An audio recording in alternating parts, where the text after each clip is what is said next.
The new millennium ushered in a new era and a change of fortune for the Red Baron. Schumacher had recovered from injury and controversy, and his winning drives were reminiscent of the heady World Championship years of the mid-90s. After a year-long battle with Hakkinen, Schumacher won his third World Championship. During the year, he had clocked up 41 wins for his F1 career, equalling the number of wins won by his idol, Ayrton Senna. An emotional Schumacher broke into tears at the post-race press conference. Schumacher was back, and he was out to show the world what he could do. Michael Schumacher has shown such dominance right from the beginning of the season. Ferrari car is probably better than it's been ever before, so you see a huge influence on his own technical ability inside the team. And I think we should just enjoy him because he is the world's best driver, and while he's around, I think for sure he will be the champion. In a season that saw only 4 other drivers win races, 2001 continued the run for the record-breaking Schumacher, with the first ever 1-2 finish by brothers in Formula One after the Canadian Grand Prix, where Schumacher finished second to his brother Ralph. And he also topped Alain Prost's record for most career wins. Schumacher scored his 52nd career win at the Belgian Grand Prix and took his 4th driver's title with 4 races yet to run. He had finished the championship with 123 points, 58 ahead of nearest rival Coulthard, and won a record-tying 9 times. 2002 continued to be a year of domination for Ferrari and champion pilot Schumacher, despite suffering the embarrassment of a $1 million fine from the FIA after the Austrian Grand Prix, when teammate Rubens Barrichello had slowed under team orders and allowed Schumacher to win the race. Jeered and booed by fans on the podium, Schumacher stood back to let Barrichello take the winner's cup. The Tifosi were back on Schumacher's side when he took the French Grand Prix and equalled the record of the 1950s champion Fangio. The Argentinian Juan Fangio was considered the best driver of all time, taking the driver's title 5 times between 1951 and 1957. Ferrari won 15 out of 17 races, and Schumacher won the title with 6 races remaining in the season. Schumacher broke his own record of 9 race wins in a season, shared with Nigel Mansell, by winning 11 times and finishing every race on the podium. He finished with 144 points, a record-breaking 67 points ahead of the runner-up, his teammate Rubens Barrichello. The 2003 season started with an outcry from Formula One teams, accusing the FIA of trying to dumb down Formula One.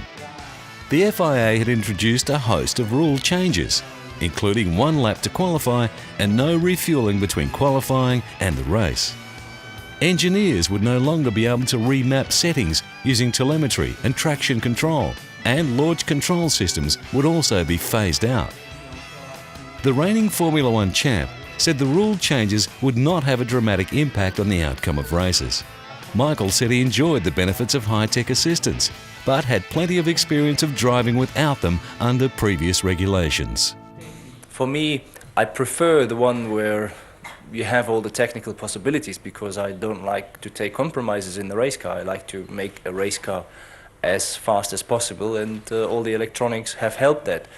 But obviously that's the same for everyone, and if that changes, then it's again the same for everyone. I've dealt with the other system before, so I will deal with them as they come. Schumacher was convinced a good team would remain a good team, whatever the rules. So I don't see that I should, or any good driver should take the advantage by a big amount. The only way I could see that, and I would agree, is in the rain condition. Because in the rain condition, I believe without traction control in particular, it will be very, very difficult, and you need a lot more feeling in order to be on the pace. At the same time, it will be quite a bit more dangerous, but that has been in the past the same, and we have to deal with that. So it's going to be a little bit more exciting. Throughout his racing career, Schumacher has attracted the unofficial title of the Rain Master. After finishing third in the 1992 Mexican Grand Prix, he went on to take his first victory at the 1992 Belgian Grand Prix in a very wet race at the Spa-Francorchamps circuit. By 2003, he would call this circuit far and away his favourite track. He took his first win for Ferrari at the Spanish Grand Prix in the wet, where he lapped the entire field up to third place using an uncharacteristically flamboyant oversteering style. The Ferrari driver believed that some of the younger drivers would struggle without high-tech driving aids. He added that the younger drivers with little or no experience of driving without electronic aids would probably be the first to suffer from the new rules. It will change for some young drivers who seem to get on very easy with Formula One at the moment to a certain speed. That will change because with the amount of power we have, with the amount of grip we have, if you imagine that we don't have all those technical possibilities, which I'm sure they save quite a lot of problems for young comers in Formula One, because they be supported with all the systems and you can make a car very safe. Not the fastest, but safe, and they get the feeling and you can get them into the system. So that will be a lot more difficult in my view.